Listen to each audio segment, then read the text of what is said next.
you should be able to build a little deck of 3 to 5 slides and should be able to send it to people like me or others, explaining very clearly in these 3 to 5 slides what your business is, right?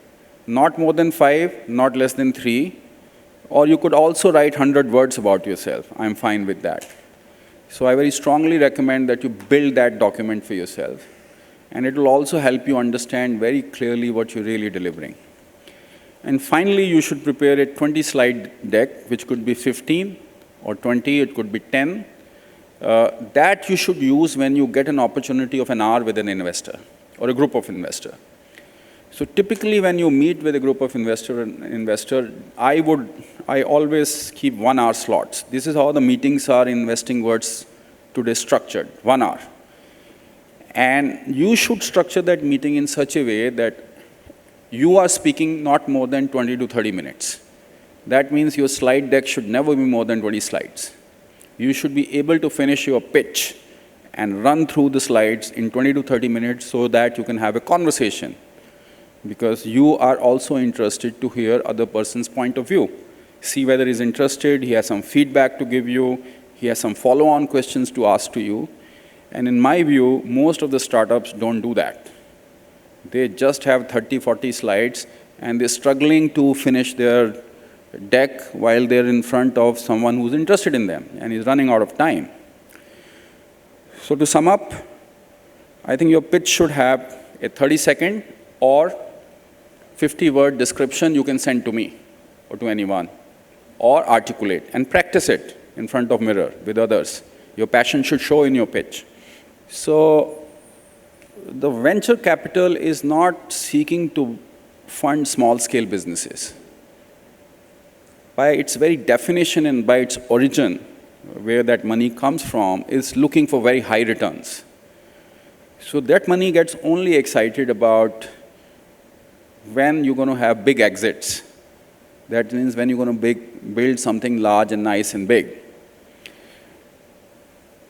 So if you're going to build something nice, large, and big, it's unlikely that you can do it with only one round of financing.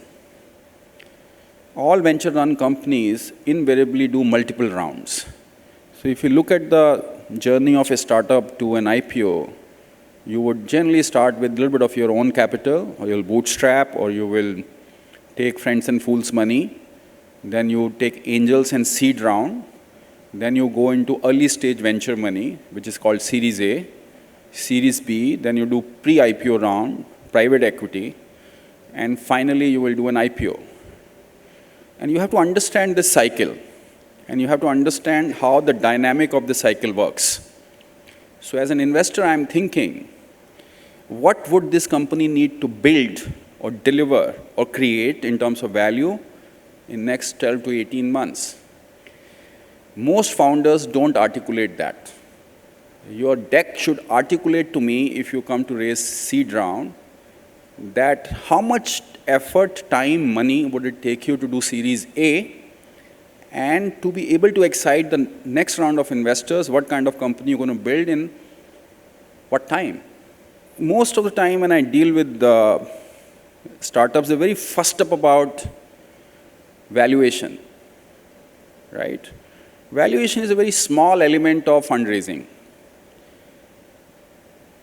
There are many other aspects of fundraising that are equally, if not more important. So while it's a reality that in venture-funded companies, you're always raising money, but you don't want to be raising money every 3 to 6 months, because raising money is draining. It takes time out of the executive time. Ideally, I plan for my companies to raise money between 12 to 18 months. And I think that's an efficient use of time of the founders. So you don't want to raise money which is just enough for 6 months, and you don't want to raise money which is enough for 6 years, because then you're giving too much of value away to your investors. So it's a nuanced sort of progression of the company. So if the company has to spend next 6 months to 12 years raising series of capital, then every capital raising act is strategic act. It's not one-time act. So it's not as if you are selling a house and that House is sold and then you are away and that buyer is away, you're never going to meet. In fact, after you raise that money, that's where the real equation begins. I'm going to be sitting on your board. I'm going to be part of your life every day. So you're actually entering into a partnership. So it's really an evaluation of a partner. It's not just about valuation. Can Rajesh add value to the board of the company? Can he open certain doors to certain customers? Can he help me with my strategy to go global? Can he help me in raising the next round of my fund? These are the questions that you need to think when you raise a fund. And when I'm looking at your pitch, I'm looking at a person who understands this. If I'm looking at a person who just talks valuation, valuation, valuation, and doesn't really understand that the company needs to maximize its value over a series of rounds, I get put off. I don't want to be dealing with such a person who I have to educate. I want to be dealing with a sophisticated person who understands the company will build through relationship in a series of fundraising exercise. And he's taking a long-term view.